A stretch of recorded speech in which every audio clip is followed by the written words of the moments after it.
Hello my scrappy friends, it is Jess here from the Scrappy Sisters and thank you for joining me for a Kitaholic Kits design team layout. So this layout is actually all about feeding the pelicans at Phillip Island. So of course there is nothing pelican ephemera related in this kit, and why would there be?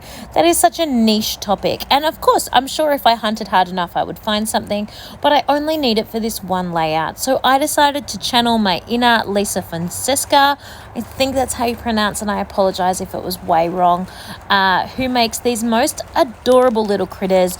If you have been following me, you know I have been inspired by her before or copied her designs before because I just love it. She of course has never done a pelican, well I don't think she has, but still the concept is definitely a take on her incredible art. So what I have done is I have cut out the different body parts of the pelican. I've got the main body, I did cut a black and a white feather, and then I cut that of course gigantic bill because that is what makes a pelican a pelican. I then stuck all those bits down onto white paper and then cut all the way around the pelican, leaving a small sort of border showing. I then got a black texture marker and added the outline. You can see I've done outline and a couple of dots just to kind of break the lines up a little bit, and that is my sort of main background piece there. I then have 3 photos that I'm going to attach. 2 of them are 3x4 size, and then that other one here, which is just a little one. And I fussy cut some flowers. Bonus points if you remember that I used the other half of this page on my first layout of the month, the Buddhist monument layout, that I did a diagonal design. So I fussy cut these blue and pink flowers. So the flowers are pink, but they're on blue background from that paper that I used in the first week, and I'm going to use these beautiful flowers to add the ephemera to my page. I am keeping the ephemera really quite simple once I add these florals. It is going to be all about the florals, the pelicans, and the photos. I love this background paper. I think this background paper color is up there with my absolute favorite. When I first saw this collection, I definitely saw this paper as one of the first pieces that I wanted to use.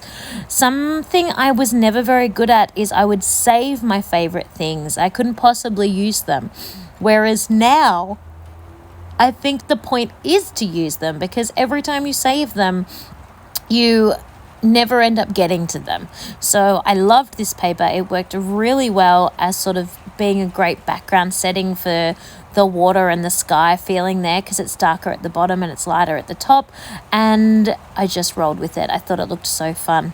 So what is happening here is at Phillip Island, which is a place just outside of Melbourne in Victoria, there is a fish and chip shop who every 12 o'clock comes down and he feeds the pelican. So he brings the scraps of the fish, and we as tourists, we don't feed the pelicans, we watch him feed the pelicans. And he wears a microphone and he talks to us about the pelicans. He explains about their size and how you can tell which of the males and the females and how much they eat, and basically sort of how they're going, if they're safe and happy or if they're endangered and things like that, how many there are at the moment. Some days, so our particular day, I think we had about 5 pelicans there, but some days he said you can have 20, 30, 40 pelicans. It's he can never know for sure how many will be there. Of course there's always seagulls looking to steal some of the pelicans' food. But he was also, of course, using this as a chance to spread that awareness about rubbish and making sure rubbish doesn't go into the oceans and the waterways. It was just a really fabulous presentation by the man.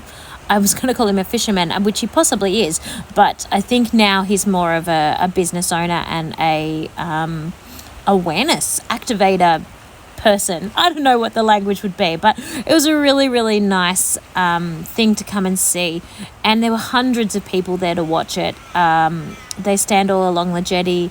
You can kind of see them in the close-up photos behind his head. They're all up along there, as well as people like us who were down on the sand. it was not a hot day, so it was definitely not swimming weather, but Jack had already decided that he needed to go wading in the water, so he got pride of place because he wasn't afraid to get his feet wet. So he's right up the front watching the man feed the penguins because he didn't mind being in there, which was pretty cool for him.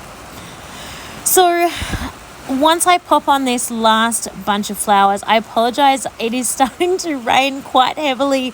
I hope the sound isn't too loud for you in this voiceover. I came outside to find somewhere quiet away from the children. I'm not getting wet, I'm undercover, but it is now raining quite heavily. But I do need to finish this voiceover before I go back inside to the noise and the hustle and the bustle of those boys. When I had originally thought about this layout, I thought I might put that last bunch of flowers that I'm working with now in between the bill and the neck of the pelican, but of course I ended up not leaving space there, clearly. So I'm now popping it over on the side. I just love how this layout turned out. It does have quite a bit of empty space in the top left-hand corner, but sometimes I think we need to embrace the empty. A lot of my layouts can be really chaotic and really busy, and that's great for a busy, chaotic layout. That's totally fine. There's a time and a place for those busy layouts. And aspects of this layout are also very busy, but I think it is okay if I embrace the fact that I have nothing in the top left-hand corner, and that doesn't hurt the layout at all. So I love the way this came together. I think my pelican is super cute, and I think it was a really nice way to get something on theme when there isn't anything to go with that theme in a collection. I think it works really, really well. I was really happy with that. I am now going to put on some of those teeny tiny bits enamel dots. I adore these enamel dots. They are the most divine size. They are so cute and so tiny. But oh my goodness, they were difficult to get off the packaging and actually stick on accurately. I ended up needing to get a pin to be able to almost slide them off the packaging, and then they stuck to the end of the pin and I could put them onto the page. This strategy worked quite well, so I am going to stick with that, but gosh, it was difficult. But I love them. They're so cute, and they're a great way to just tie in that last little pop of colour.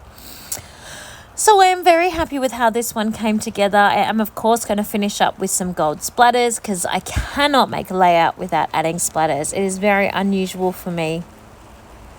I think I can count on one hand the amount of layouts that I don't end up putting splatters on.